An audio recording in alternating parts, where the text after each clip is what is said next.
I was trying to get the voice right. It's hard for me to keep it like this. Oh, come on, Mother. Mother, please don't talk to me like that. How can we be expected to teach children to learn how to read if they can't even fit inside the building? My Ed Gein slowly turned into Zoolander. Let's talk about the new season of Monster. I enjoyed the first 2 seasons to a degree. I thought Dahmer was really fantastic. Evan Peters. All of the performances have been really good. But I was curious to see Charlie Hunnam in this role, as was my wife. Charlie, you need to relax, buddy. My wife's over here like, I can't wait for this show because of Charlie Hunnam. I'm sitting here, all right, I've seen better looking guys. Not really. Eddie, you're a mess. Only a mother could love you. And so the Ed Gein story, we start out with this troubled loner, dive into the twisted bond he has with his mother, and how that kind of triggers him going down this terrifying descent into madness. And you know, he inevitably becomes one of the more famous and prominent serial killers of that time. What he did, both with his victims and the people that he dug up all throughout this series, spawned numerous other psychopaths, serial killers, but also movies. And this series prominently dives into that. I mean, there are several episodes where you get more of the movie Psycho and the people involved and Alfred Hitchcock and what he's up to than you actually do Ed Gein. That's going to throw some people off, but not just Psycho. We have other films like Texas Chainsaw Massacre. We kind of dive into that Silence of the Lambs, which is my wife's favorite movie of all time. Yeah, she loves that kind of stuff. Her favorite. So when we're starting to get into how Ed Gein impacted the small town that he lived in old Wisconsin, but people had never seen anything like this before. You see the reaction of those who start to find out locally, and we'll get into that episode, which I think is one of the best of the entire series, but that spreads all throughout the United States. His name becomes well known. He's in magazines, and he says it a little later on. He's like, hey, they were talking about me. And that plays into serial killers that come along after Ed Gein, which this show hits on, as well as all of the projects that become prominent within Hollywood. And we see the visceral reaction of audience members watching Psycho for the first time. And kids nowadays, they're going to say, oh, well, that was really played up. Like, there's no way people reacted to a movie like that in such a visceral way. I mean, people walking out of the theater throwing up and somebody giving birth, but I'm sitting here thinking, I don't know exactly how much of that is true, and this show, that's one of the issues that many people will have. It's not true in many different ways, but I'm watching that play out on screen. I'm like, this is really cool. As a film buff, a cinema lover, a nerd. Nerd alert! It's cool seeing that play out on screen. It does divert from Ed Gein in a major way, but we also get to spend a little time with Hitchcock and some of the actors, how playing someone based off of Ed Gein is going to impact that actor, and then that carries on later on, years later, with the Texas Chainsaw Massacre, and you see those involved there, and you start putting these puzzle pieces together, and you can see how what Ed Gein did really does become prominent in these movies, from eating people to wearing people to it's crazy. But Ed Gein is not alone in this story. There are several prominent actors, those that I just talked about and those around him, specifically his mother, played by Laurie Metcalf. I'll talk about Hunnam here in just a second, but I do think Metcalf steals the show when she's on screen.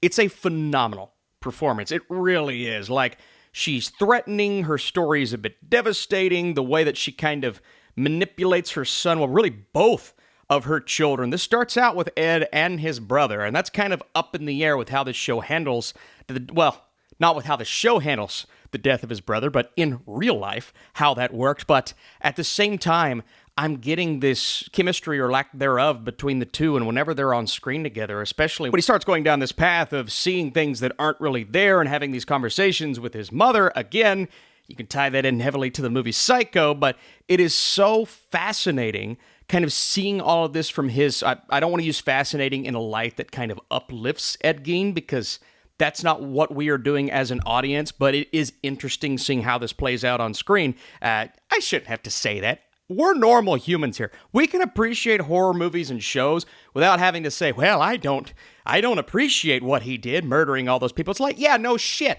No shit, you don't appreciate. Come on, man. Watch your profanity. Regardless, he had chronic schizophrenia, and you can make an argument to how his mother played into that, or if it was just kind of always there. Regardless, this show does an interesting thing to where you are seeing a lot of these things play out, especially in the first few episodes, when he's seeing a lot of people and things that aren't really there. I mean, the color of the blood is different, and a lot of this is symbolism, obviously, especially when he's having those conversations with his dead mother that he truly believes is still there. And at one point in the show, he takes a lie detector test, and he is in genuine belief that what he is saying is true. Now, that doesn't excuse what he did, and as good of an actor as Charlie Hunnam is, and there are parts of this show to where they do go for making you feel a little sympathetic towards him. Now, I never felt that sympathy because I'm like, this guy's a psychopath. He deserves to be locked up. Well, actually, probably deserves a lot worse than that. But we know that's not how it goes usually. But you see these things play out on screen and all of these illusions that he's having, and they explore this in a very interesting way that Ryan Murphy does do a nice job of making it feel very visceral, and you're almost in disbelief with how far it goes. And of course, there is an element of embellishment there, to where Murphy has done this several times in a lot of his projects, to where he kind of goes the extra mile. Instead of just showing you this scene where Ed Gein is wearing someone's face or putting on a dress or putting on a bra, whatever it may be, he goes the extra mile and makes it much more visceral than it had any right to be. And I find that interesting from a filmmaking perspective, but at the same time, you don't want to show kind of laughing, having a good time, walking all over the victims. I don't think that's what Monster does, but I could see how some viewers are going to interpret that. And there are many occasions where you're feeling very uncomfortable, and that's just kind of how a story like this goes, that's exploring a psychopath, that's exploring a serial killer, and Monster the Ed Gein Story absolutely does that. And so you see a lot from his perspective, but you also see much from others' perspectives in the show, specifically Adeline. Now, Adeline is a girl that comes along for the ride in this series. She's also making a lot of this about herself. Adeline is trying her best to uplift herself from that, separate herself from Ed Gein, which is not what she was doing with him. I mean, she didn't assist him in these murders, but she was kind of, I'll say, enjoying what she was seeing. She was very messed up as well. Now, that's the Adeline in this show. If you start to look up what actually happened, it's all very vague. It's extremely up in the air. It's not known that she played the role in real life that we see in the show, right? No one really knows how much she was with Ed, if she was with Ed at all, because she's confirmed and denied it in real life numerous times. We don't entirely know how she played or assisted, or even if she did at all. So when I talk about embellishment, this show adds a lot of fiction to nonfiction. This show brings out the fantastical in really all of these stories. It's done that in all 3 seasons. I'd say this one is the most prominent. We're going all the way, and we are taking it from something that is grounded in reality, that feels more like a documentary in the beginning, to where it becomes fantastical almost by the end. And as it's playing into things happening in the future and all of these movie sets and going back and forth, there were times where I'm thinking, I do wish this was a little more grounded in a sense. Like, I wanted to know more about Ed Gein. There's plenty of truth in here. Now, they're making assumptions, they're going out on a limb with certain things, but like finding the body in the barn and seeing all of these things that he created out of body parts and purses and separating the organs and boiling hearts and what they found in the house, and not so much Adeline's role, but his mother's role. And so a lot of this is true, and it's fascinating. Now, I, as a movie critic, I can look at this and understand that it's playing into both fiction and nonfiction with the story, and I actually appreciated the artistic perspective on this. And I don't always say that about Ryan Murphy. I think Ryan Murphy really struggles with a lot of his projects. There are some that I love, and others that I'm just not a big fan of. And he puts things in there that I don't think need to be in there, and there are moments that don't really make a lot of sense, and a lot of people, they like to use the word woke with his projects. I would say with the Ed Gein Story, a lot of the things in here that people will say is woke were actually part of the story. Like, if you look up the psycho actors and the film sets, and then especially what Ed Gein was doing, I mean, a lot of that he was doing. And so you've got to put those things in here because that is the true story. But at the same time, he's straying away from the true story with the character of Adeline, with some of these other people's roles. And then we'll go off track in this show to where he starts exploring the story of one of the police officers that finds his mother, and then people involved there. And then we'll have 20 to 30 minute chunks of episodes devoted to those characters. And that's when I started to feel like it is a little more all over the place than even I wanted to see. I like seeing how it impacted Psycho, Texas Chainsaw, Silence of the Lambs. I enjoy that. I like that it's going back and forth between Ed Gein and those film sets, because if they save all of that stuff for the back end, for the final 2 or 3 episodes, and then you don't get Ed Gein anymore, people would have complained, well, we only got Ed Gein for the first, 3/4 of the show, and then he's gone. With the way that they do it, we're splicing back and forth, and we get Ed Gein prominently in every single episode, but taking up so much time there. And then making Adeline kind of a main character. She goes off to New York at one point. I'm thinking, a lot of this is based on assumption, or not even assumption. A lot of this is just very fictionalized. And Ryan Murphy fictionalizing these characters that aren't fiction is interesting enough, but I'm not sure if I love that decision, because it does start to crowd this show. I mean, some episodes are an hour, some are 45 minutes, and if they were all 45 minutes, I would have enjoyed this more. The pacing would have been much better. The structure, I think, would have worked better if we wouldn't have went off on all of these side tracks, because we are kind of straying away from the point. But I was still fascinated. Now, the elephant in the room It's the voice.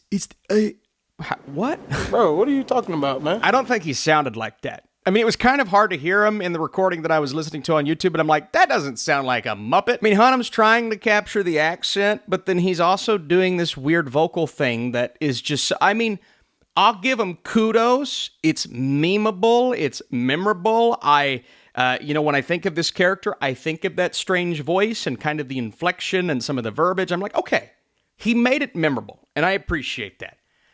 But it's also kind of funny. And I don't know if funny is the exact right decision to go with a serial killer of this nature, with someone who is truly and genuinely a psychopath in real life. And so I'm conflicted with how this story, with how this show approached a lot of things. But the artistic side of me is looking at the filmmaking and how this shows how Ed Gein impacted cinema as a whole, and then how they're splicing the story back and forth, and some of those really interesting moments. And I'm not going to say this show is terrifying. It takes a lot to scare me. You guys know this. Jump scares, shows like this with imagery, it did haunt me in a way. I mean, you're seeing a guy wearing other people's faces. Yeah, that's going to do something. You're seeing organs being boiled on the stove, yet not pianos. It's going to clarify that for some. I'm just not sure if the blurred lines between fiction and nonfiction serve this story quite as well as it needed to.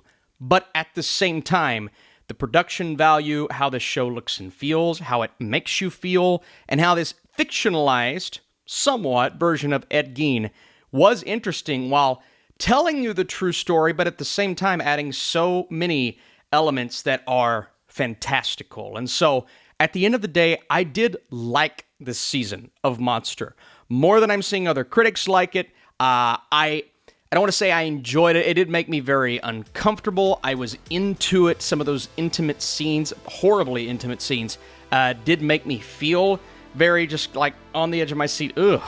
And I was engaged, and I watched the entire thing. It's overly long. I do think the pacing struggles, and so it's riddled with issues, but I just couldn't help but to find myself kind of transfixed, and I want to know how you all are feeling. And it's split down the middle, seeing some people love it, some people hate it, and I think a lot of these reasons are valid. And so I want to hear your valid reason. Please, give me a valid reason down below. Don't just say, I didn't like it because Ed Gein sounded like Zoolander. You know what? That's valid. No. He's got a point. Also, leave a like, share this video if you want to. Season 3 is visceral, uncomfortable, and tells the true story of Ed Gein in a slightly fictionalized way, not straying away from his atrocities. Hunnam makes some interesting decisions that are memorable, regardless of how divisive they will be. The decision to include so many storylines heavily impacts the pacing, yet seeing the impact of Gein's acts through future Hollywood films made it more interesting than expected. Laurie Metcalf steals the show, at least she did for me, in her limited screen time, in a show that has a lot of people are going to be talking about it. Ed Gein. Eddie. Ed and Eddie. I'll talk like this to my wife the whole day and hope she loves me more than Charlie Hunnam. I'll see you soon.